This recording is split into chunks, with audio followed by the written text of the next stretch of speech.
ထိုင်းမှာနေတဲ့ဆွေးပြောင်းလုပ်တာတွေခုဆိုရင် online မှာလည်းတိလောက်ပြီးဖြစ်မှာပါเนาะကျွန်တော်တို့တွေကဘာပဲလုပ်ဘယ်လိုပဲနေအယုံကြည်ကင်းမဲ့တဲ့အနေအထားမှာရှိလာပါတယ်ရှိလာနေပြီပေါ့เนาะဆိုတော့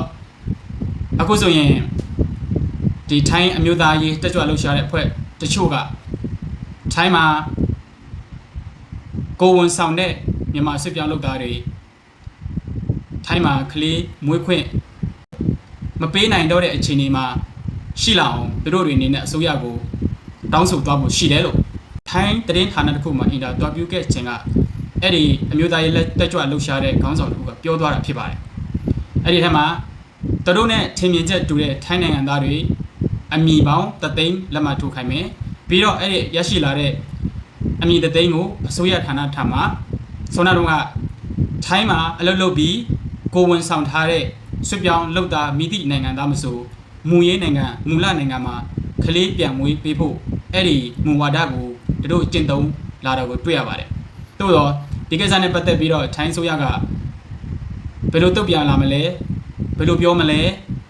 ဆိုတာကိုတော့ဘယ်သူမှမသိသေးပါဘူး။ခုဆိုရင်တို့ကဒီ campaign တစ်ခုကိုစတင်ပြီးတော့လှုပ်ရှားသွားမယ်လို့အဖွဲ့ခေါင်းဆောင်တယောက်ကတရင်ဌာနတွေနဲ့အင်တာဗျူးတဲ့အချိန်မှာပြောသွားတာကျွန်တော်တို့သတိထားမှာကကျွန်တော်တို့စစ်ပြောင်းလုပ်သားတွေဟာသူများနိုင်ငံမှာလာတဲ့ဆိုရင်သူတို့နိုင်ငံရဲ့မူဝါဒစီမင်းစည်းကမ်းဥပဒေလက်အောက်မှာတသွေးမသိမ့်လိုက်နာဖို့တော့အရန်ကြီးလိုအပ်နေပါဒီလိုမျိုးဖြစ်လာတယ်ဆိုတာကသူတို့ရဲ့အနေနဲ့ကိုယ့်ကိုအမြင်ကပ်အောင်ကိုဘာတွေလောက်သွားလဲကိုဘာတွေမစင်မချင်း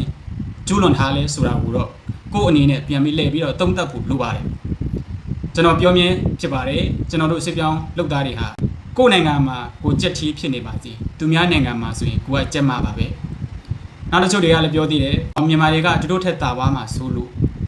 အဲ့လိုမျိုးလုပ်လာတာဒီစကားကပြောရမယ်ဆိုရင်အမတန်ကိုမှရိုင်းပါတယ်နောက်ပြီးတော့ကိုမီခိုနေတဲ့နိုင်ငံသားကိုလည်းအထင်သေးအမြင်သေးနဲ့ပြောလိုက်တဲ့စကားတွေလည်းဖြစ်ပါသူစိတ်ကိုစိတ်စဉ်းစားကြည့်မယ်ဗျာအကယ်၍ကိုယ်နိုင်ငံမှာတခြားနိုင်ငံသားတွေဥပမာထားလိုက်ပါတော့မြန်မာနိုင်ငံကစင်ပြေနေတယ်ကွာတခြားနိုင်ငံသားတွေမြန်မာနိုင်ငံကိုအလုတ်သမားအဖြစ်လာရောက်လုတ်ကင်နေတယ်အဲ့လိုလာရောက်လုတ်ကင်နေတဲ့အပေါ်မှာကိုယ့်ရဲ့နိုင်ငံရဲ့စီမင်းစည်းကမ်းကိုလည်းလိုက်မနာဘူးဥပဒေကိုလည်းလိုက်မနာဘူးကိုယ့်ရဲ့လူမျိုးကိုလည်းစော်ကားမော်ကားပြောတယ်ကိုယ့်ရဲ့လူမျိုးအပေါ်မှာလည်းယိုသေးလေးစားမှုရှိဘူးရိုင်းပင်းစကန်စော်ကားတဲ့ပြစ်မှုကျူးလွန်တယ်ဆိုရင်ကိုယ်နိုင်ငံသားတယောက်အနေနဲ့လက်ခံမလားစဉ်းစားကြည့်သူစိတ်ကိုစိတ်စဉ်းစားကြည့်ထို့အတူကိုအခုလာရောက်နေထိုင်တယ်လောက်ကင်တယ်ဆိုတာကကိုကအလုတ်သမားသူများရဲ့နေမြေထဲကိုလာပြီးတော့စီးပွားရေးလာရှာတာနော်ပတ်စံလာပေးတာမဟုတ်ဘူးတို့ပတ်စံကိုလာယူတာဆိုတော့တို့ပတ်စံကိုလာယူတဲ့အနေနဲ့တို့နိုင်ငံကပေးထားတဲ့ဥပဒေလူမှုရေးရိုးရာယဉ်ကျေးမှုလူနေမှုစီမင်းစည်းကမ်းလူချင်းဖို့ဆိုတာရှိတဲ့နဲ့နော်လုံးဝရှိတဲ့တဲ့တည်င်းထဲမှာကြည်လိုက်နေတိုင်းဖြစ်နေတာမြန်မာနေတိုင်းတက်နေတာမြန်မာနေတိုင်းကျူးလို့နေတာမြန်မာနေတိုင်းတောက်စားတောင်းချမ်းနေတာမြန်မာနေတိုင်းတိုင်းတစ်ပါးရဲ့လုပ်ငန်းတွေကိုလူလုတ်ကင်နေတာမြန်မာဘာကြံသေးလဲခုဆိုရင်စံကယ်ကယ်ရီသွဲစားလဲမြန်မာပါတယ်ဒီ Grab မောင်းလဲမြန်မာပါတယ်ဈေးရောင်းလဲမြန်မာပါတယ်အသီးအနှံတွေလက်ရောင်းတော့လဲမြန်မာပါတယ်ဈေးရောင်းတော့လဲမြန်မာပါတယ်အဲ့လိုမျိုးလူတွေများလာလို့ပဲဒီလိုအခြေအနေမျိုးရှိလာတယ်ဆိုတာကိုလက်ခံလိုက်ဆိုတော့ဒီလိုမျိုးဖြစ်လာတယ်ဆိုတာကပြဿနာရဲ့ဇင်းမြစ်ကသူတို့နိုင်ငံသားသူတို့လူမျိုးရေးတက်ကြွလှုပ်ရှားတဲ့လူတွေကကိုယ့်ကိုအမြင်ကတ်လို့မဟုတ်ဘူးကိုနိုင်ကိုကအနေထိုင်မတက်လို့သူများတွေအမြင်ကတ်သွားတယ်ဆိုတာကိုတော့လက်ခံနိုင်ရမယ် passport အနေကိုင်းဆောင်ထားရင်နိုင်ငံတကာမှာသွားရင်အဖိနှိတ်ခံမျက်စောင်းထိုးခံရတာမြန်မာကိုရမပုံတင်ကိုကြည်လိုက် ခုထတိပလတ်စတစ်လောင်းနေရတော့မယ်စမတ်ကတော့မကိုင်းနိုင်ဘူးသူများနဲ့ဘယ်လိုရှင်ပါလဲသူများတဲ့ဘယ်လိုတာမှာလဲခမရတို့ပြောနေတဲ့သူတို့နိုင်ငံသားတွေနဲ့တာမယ်ဆိုတာကဘာလို့တာတယ်လို့ပြောတာလဲဘယ်နေရာမှာတာလဲစီကန်းလားမရှိဘူးရှိလားသူများနိုင်ငံမှာဘယ်မှာပဲသွားအော်တိုမက်တစ်တန်းစီတယ်အလက်မကြော်ဘူးနောက်ပြီးတော့ဘတ်စကားတွေပေါ်မှာလည်းစကားအော်ကြီးဟစ်ကျဲမပြောဘူးလိုင်းကားပေါ်မှာလည်းအော်ကြီးဟစ်ကျဲဖုန်းတွေမပြောဘူးပန်းချန်တွေမှာလည်းခုံစောမလုပ်ဘူးပန်းချန်တွေမှာလည်းတွေ့သမျှပန်းတွေကိုမခူးဘူးပန်းချန်တွေမှာလည်းတွေ့သမျှနေရာကိုအမိုက်မပြည့်ဘူးပလက်ဖောင်းပေါ်မှာလည်းစတွေးမထွေးဘူးလောက်လာကိုလူမျိုးဒီလိုစီမီစီကန်းတွေလိုက်နာတယ်လို့ရှိလားရှိတယ်နဲတယ်နော်သူများနိုင်ငံသားတွေဆိုရင်လူကြားမစလိမတော့ဘူးစလိတော့တယ်ဆိုရင်လူအုပ်စုတွေထဲမှာဆိုလူအုပ်စုကနေထွက်ပြီးတော့သွားတယ်အပြင်မှာတော့တောက်တယ်အဲ့ဒါစီမင်းနောက်ပြီးတော့အမိုက်ကိုဖြစ်တယ်လို့မျိုးမပြစ်ဘူးမြို့တွေထဲမှာဆိုပလက်ဖောင်းတွေမှာဆိုသွားတယ်တခုခုစားပြီးတယ်ဆိုရင်အဲ့ဒီအမိုက်ကအိတ်ထဲပြန်ထည့်တယ်အိမ်ရောက်မှပြစ်တယ်အဲ့ဒါစီကန်ကိုလူမျိုးတွေဆိုမရဘူးခပ်ထွိပလက်ဖောင်းပေါ်မှာဂုံးကြော်တရားပေါ်မှာဓာတ်တိုင်ပေါ်မှာသေးပန်းနေတာမနာနဲ့မြန်မာသူများအမြင်ကတ်တယ်ကိုမပြောနဲ့ကျုပ်တို့နိုင်ငံသားချင်းကိုတော့အဲ့ဒီလောက်တဲ့လူတွေကိုအမြင်ကတ်လာတယ်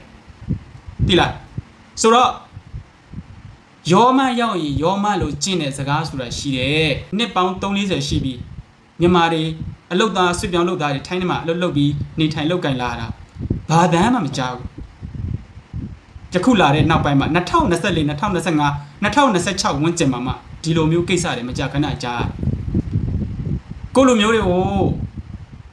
လိုက်လံဖမ်းဆီးတယ်တရားခံလိုမျိုးစစ်ဆန်ခံရတယ်ဖိနှိပ်ခံရတယ်ပြောဆိုခံရတယ်ခင်ဗျားတို့ကตายာနေလားမသိဘူးကျုပ်တို့ကလည်းကြည်ပြီးတော့ရှက်တယ်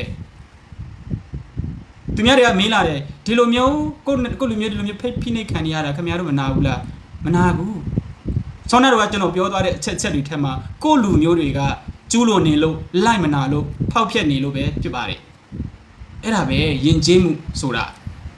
လူကျင့်ဝတ်ဆိုတာအမတန်အရေးကြီးတယ်ခုနပြောသွားတဲ့ဘက်မှာလည်းသူများနိုင်ငံထဲတာမယ်ဆိုတာက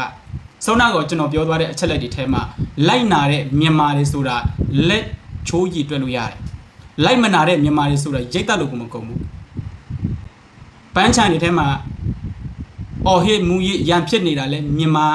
အမိုက်ပြစ်နေတာလဲမြန်မာတွေ့သမျှပန်းတွေ့သမျှတစ်ပင်တွေ့သမျှမြင့်ခင်းတွေကိုလဲနင်းတာမြန်မာပလက်ဖောင်းပေါ်မှာစတွေးထွေးတယ်လဲမြန်မာကိုတွေးထွေးတယ်လဲမြန်မာခုံးကြော်တရားပေါ်မှာကိုတွေးထွေးတယ်လဲမြန်မာသိပေါက်တော့လဲမြန်မာတတွေးထွေးတော့လဲမြန်မာစလိတ်တောက်တော့လဲမြန်မာဘယ်မှာလဲသူများတဲ့တာဝမယ်ဆိုတဲ့ဟာကအဲ့ဒါတာတယ်မဟုတ်ဘူးအဲ့ဒါညံ့တာလို့ခေါ်တယ်ခင်မမီတာလို့ခေါ်တယ်လူကျင့်ဝတ်ကိုမတိတာလို့ခေါ်တယ်ကိုပြုတ်လိုက်တဲ့အပြုတ်မူကြောင့်တပားသူတွေအများစိတ်အနှောက်အယှက်ဖြစ်စေတယ်ဆိုရင်မပြုတ်ပဲနေတယ်ဆိုတာအဲ့ဒါသာတယ်လို့ခေါ်တာအခုတော့မဟုတ်ဘူးငါလို့ရရင်ပြီးရောငါตายရင်ပြီးရောငါရရင်ပြီးရောကြံတဲ့လူဖြစ်ချင်ဖြစ်ငါအိမ်မဟုတ်ဘူးငါဆွေမျိုးမဟုတ်ဘူးငါနေရမဟုတ်ဘူးငါအိမ်မဟုတ်ဘူးငါလမ်းမဟုတ်ဘူးအဲ့ဒီလိုမျိုးတွေးတာမြန်မာတချို့လူတွေကထပ်ပြီးတော့စိန်ခေါ်ပါသေးတယ်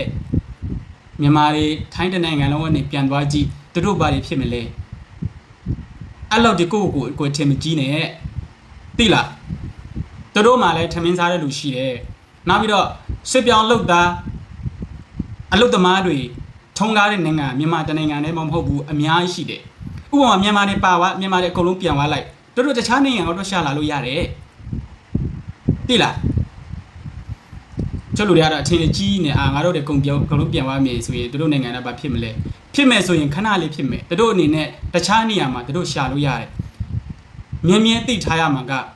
ငါမရှိရင်မဖြစ်ဘူးဆိုတဲ့နေရာဆိုတာမရှိပါဘူးအမြင်တူတယ်ဆိုရင်ဒီပို့ကိုမသိသေးတဲ့လူတွေသိပါအောင်ကူညီပေးလိုက်ကြပါကျေးဇူးတင်ပါတယ်ကျမ်းမာကြပါစေ